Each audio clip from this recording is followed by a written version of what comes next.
Hello बच्चों, कैसे हो आप लोग। आज हम ओम्स लॉ के बारे में बात करेंगे। यह इलेक्ट्रिक करंट सीरीज की दूसरी वीडियो है। ठीक है, पहले वीडियो में हमने इलेक्ट्रिक करंट और वोल्टेज के बारे में पढ़ा था और इसमें हम ओम्स लॉ पढ़ेंगे और रेजिस्टेंस के बारे में थोड़ा सा जानेंगे। तो सबसे पहले हम ये जानने का प्रयास करते हैं कि ओम्स लॉ क्या है।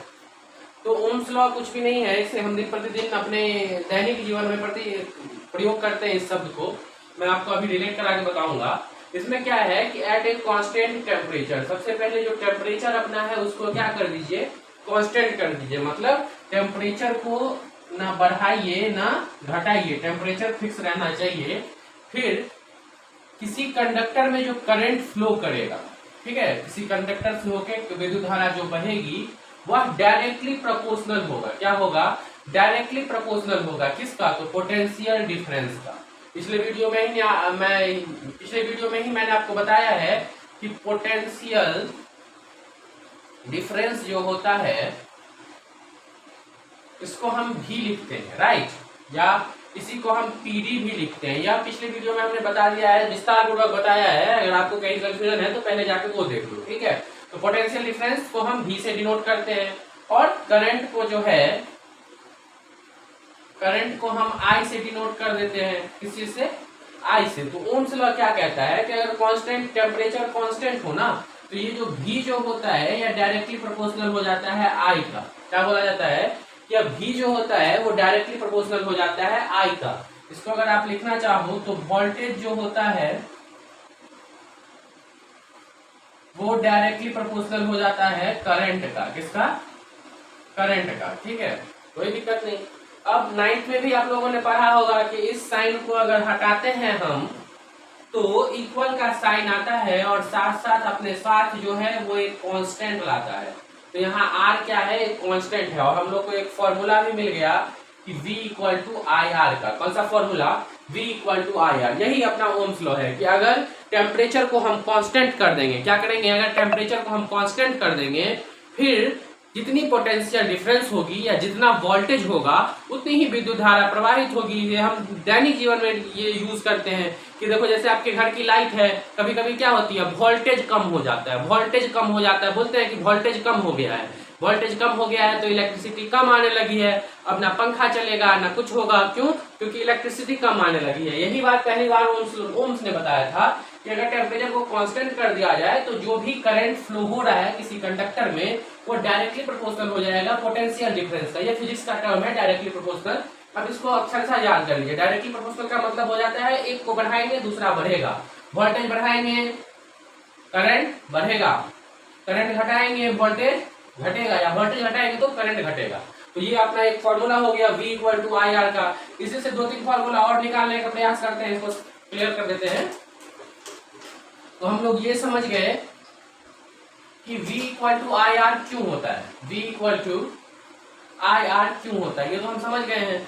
अब इसी से एक फॉर्मूला निकाल लेते हैं कि देखिए R इक्वल टू क्या हो जाएगा, V बाई आई नहीं होगा। भी आई को इस तरफ जाएंगे, आई आर का मल्टीप्लीकेशन है, इधर जाके डिवाइड हो जाएगा।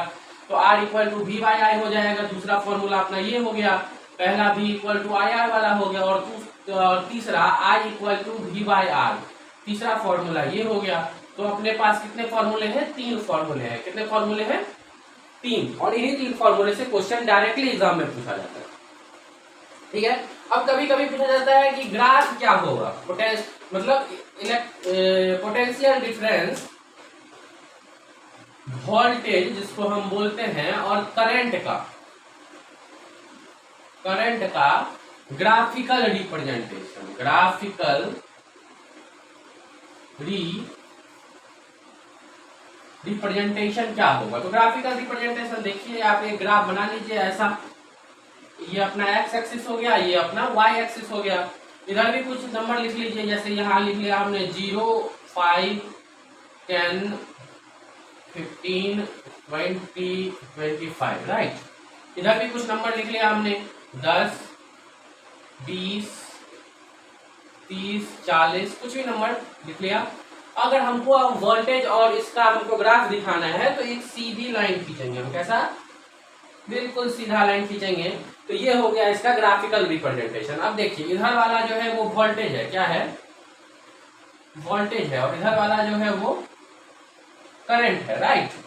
अब देखिए अगर 50 वोल्ट हो तो करंट कितना होगा हम कैसे निकालेंगे, तो 50 के ठीक सामने आगे बढ़ते जाइए और यही फिर आगे बढ़ते जाइए किसके सामने,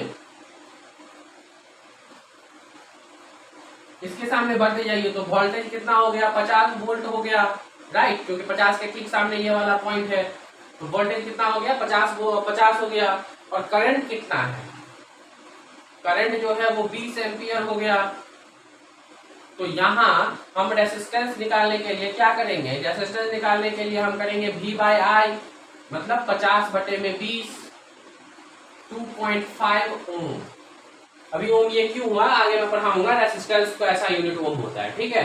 तो यही अपना ओम्स लॉ हो गया, इस तरह से इसकी ग्राफिकल रिप्रेजेंटेशन होती है। उम्मीद है कि आपको समझ में आया होगा। चलिए अब बात करते हैं रेसिस्टेंस की, ठीक है।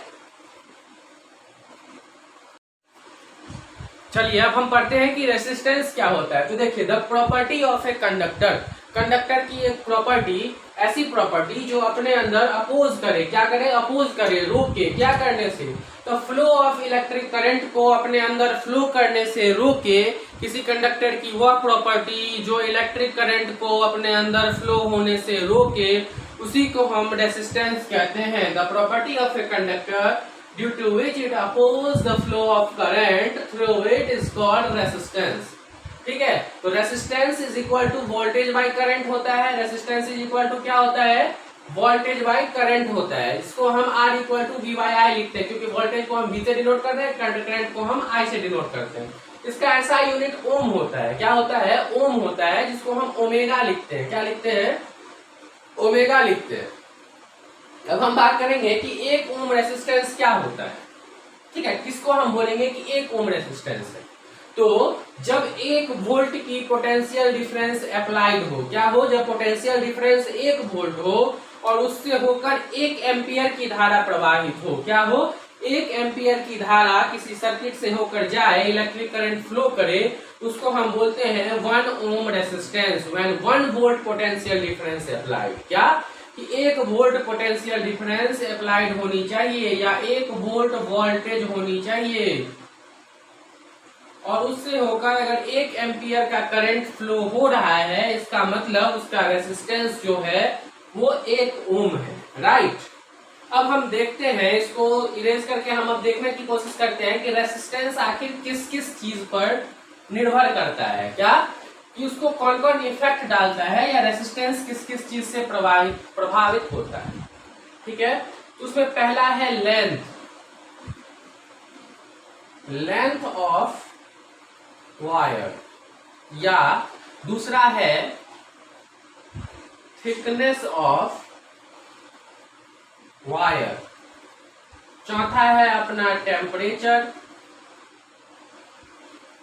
और तीसरा है टेम्परेचर, और चौथा है नेचर ऑफ मटेरियल, ठीक है। इसमें से 2 बहुत ही इंपॉर्टेंट है, क्योंकि रेसिस्टिविटी में आपको बहुत काम देगा। तो length of the wire, length of the wire क्या है, तार को जितना लंबा करेंगे, क्या करेंगे, और लंबा करिए, तार को जितना हम लंबा करेंगे करंट उतना कम होगा, क्या होगा, करंट कम हो जाएगा। यदि तार लंबा होगा, क्या होगा, लंबा होगा, तो करंट क्या होगा, कम हो जाएगा, तार अगर लंबा रहेगा। या इसको हम फिजिक्स की भाषा में ऐसे भी लिख सकते हैं कि लेंथ को हम L लिख लेते हैं, और करंट को हम क्या करेंगे, करंट को हम कर देंगे, सॉरी रेसिस्टेंस पढ़ रहे हैं ना, तो जितना लेंथ वायर का, जितना लेंथ ज्यादा होगा, रेसिस्टेंस उतना ही ज्यादा होगा। तो लेंथ का डायरेक्टली प्रोपोर्शनल क्या हो जाएगा, रेसिस्टेंस। लेंथ को बढ़ाइए, रेसिस्टेंस बढ़ेगा, और रेसिस्टेंस बढ़ेगा तभी धारा कम होगी, ठीक है। तो आप लेंथ, वायर के लेंथ को बढ़ा दीजिएगा तो रेसिस्टेंस बढ़ जाएगा। फिजिक्स की भाषा में हम इसको ऐसे लिखते हैं, L is directly proportional to R, ठीक है। और थिकनेस ऑफ द वायर, अब क्या करिए कि वायर के थिकनेस को बढ़ा दीजिए। दुकान पे जाते हैं तो नहीं करते हैं, मोटा वाला तार चाहिए, क्यों, क्योंकि मोटे वाले तार में रेसिस्टेंस कम होती है, क्यों, उसकी थिकनेस ज्यादा होती है। तो यह जो रेसिस्टेंस है यह डायरेक्टली प्रोपोर्शनल हो जाएगा, उसके इनवर्सली प्रोपोर्शनल होगा उसके थिकनेस का। कहने का क्या मतलब कि थिकनेस को बढ़ा दीजिएगा तो रेसिस्टेंस खुद ब खुद कम हो जाएगा। बात अब करते हैं तीसरा और टेम्परेचर की। तो टेम्परेचर का क्या मतलब, आप टेम्परेचर को बढ़ाइए, रेसिस्टेंस भी बढ़ेगा। किसका, कंडक्टर का, याद रखिए। लेकिन जो सेमी कंडक्टर होता है उसका क्या होता है कि टेम्परेचर बढ़ने के साथ साथ रेसिस्टेंस कम हो जाता है। एक क्वेश्चन आपसे पूछेगा कि ठंडी बालू जो होती है, रेत, वो क्या होती है, विद्युत का कुचालक होती है, लेकिन वो जब गर्म हो जाती है तो सुचालक हो जाती है या वो कंडक्टर हो जाती है, ऐसा क्यों? तो टेम्परेचर बढ़ने से जो है वो रेसिस्टेंस क्या हो जाता है, रेसिस्टेंस कम हो जाता है सेमी कंडक्टर का, इसलिए ऐसा होता है। अब हम नेचर ऑफ मटेरियल की बात करेंगे। देखिए नेचर ऑफ मटेरियल की, कोई चीज किस चीज का बना हुआ है, हमारा वायर, इस पे तो निर्भर करेगा ही। लकड़ी का तार बना लीजिए, पहली बात तो बनेगा नहीं, ठीक है। तो किसी भी चीज का, मान लो आयरन का तार ले रहे हैं, ठीक है, तो आयरन के तार में रेसिस्टेंस क्या होगा, ज्यादा होगा, कॉपर के तार में रेसिस्टेंस कम होगा। तो ये नेचर ऑफ मटेरियल है। इसको जब हम रेसिस्टिविटी पढ़ लेंगे तो और अच्छे से समझ में आएगा कि ये नेचर ऑफ मटेरियल वाला क्या है। तो अभी हम अपना ध्यान केंद्रित करते हैं length of the wire and thickness of the wire, ठीक है। तो लेंथ ऑफ द वायर क्या है कि रेसिस्टेंस के साथ लेंथ का जो है वो डायरेक्ट कनेक्शन, रेसिस्टेंस का डायरेक्ट कनेक्शन किसके साथ है, लेंथ के साथ है। और रेसिस्टेंस का इनवर्सली कनेक्शन जो है, या जो इनवर्सली प्रोपोर्शनल जो होता है वो इसके थिकनेस का होता है। और थिकनेस को एरिया ऑफ क्रॉस सेक्शन लिखते हैं, तो हमने ए लिखा है। जब इस दोनों को ऐसे दबा दोगे आप तो ये होगा R is directly proportional to L by A, right. कि रेसिस्टेंस का लेंथ के साथ डायरेक्ट कनेक्शन, रेसिस्टेंस का एरिया ऑफ क्रॉस सेक्शन के साथ इनवर्सली कनेक्शन। अब फिर से हम जैसे ही इसको हटाएंगे, इस साइन को हम इक्वल बदलेंगे, तो हो जाएगा रो इंटू एल बाई ए, ठीक है। और यही रो जो है यह रेसिस्टिविटी है। क्या है, रेसिस्टिविटी है, जिसको हम तुरंत चर्चा कर रहे हैं कि रेसिस्टिविटी क्या है। अभी थोड़ा सा और देख लीजिए, इस रो इज इक्वल टू क्या हो जाएगा, resistance into A by L, ठीक है। तो ये भी एक फॉर्मूला है। यहाँ रो क्या है, यहाँ रो जो है वो रेसिस्टिविटी है, रेसिस्टिविटी, ठीक है। अब हम जानने का प्रयास करते हैं कि रेसिस्टिविटी क्या होता है, ठीक है। तो रेसिस्टिविटी को जानने,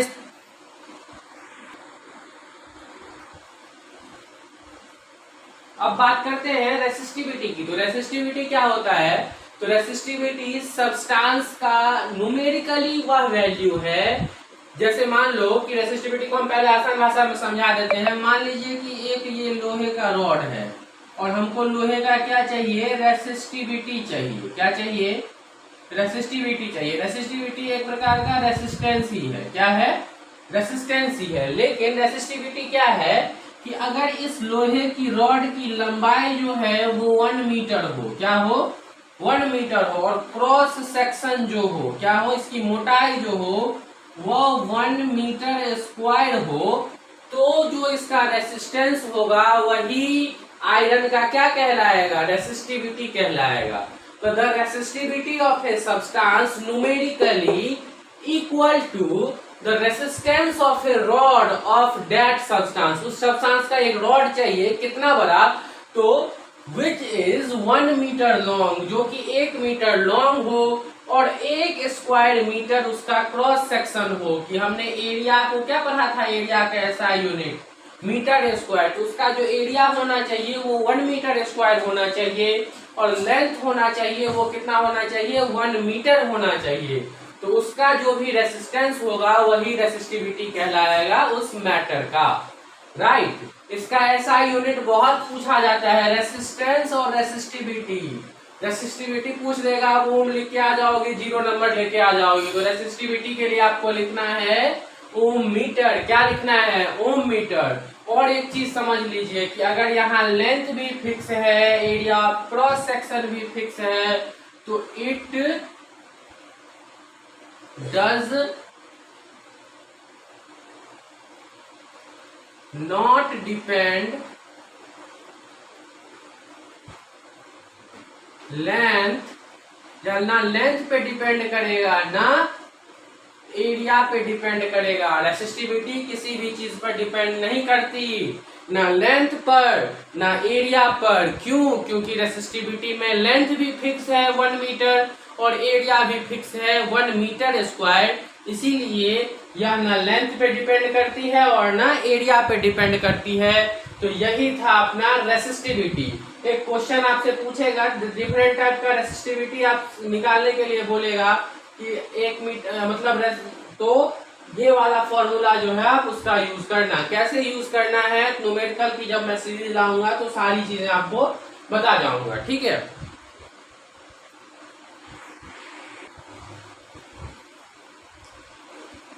इस इलेक्ट्रिक करंट की 2 वीडियो और आएगी। एक में मैं आपको बताऊंगा कि रेसिस्टेंस का हम कनेक्शन कैसे करते हैं या कितने टाइप से इसको हम कनेक्ट करते हैं। सीरीज कॉम्बिनेशन और पैरेलल कॉम्बिनेशन 2 होते हैं, मैं इसके बारे में जानकारी दूंगा। और एक अगली वीडियो जो इलेक्ट्रिक पावर पे रिलेटेड होगी तो वो आएगी। जैसे ही आप इस पूरे सीरीज को देख लेते हो, मेरा दावा है कि आपको इलेक्ट्रिक करंट में कोई दिक्कत नहीं आएगी क्लास 10th में, ठीक है। तो आप ज्यादा से ज्यादा इस वीडियो को शेयर करो कि ज्यादा से ज्यादा लोगों तक पहुंच पाए और लोग इसका लाभ उठा पाए।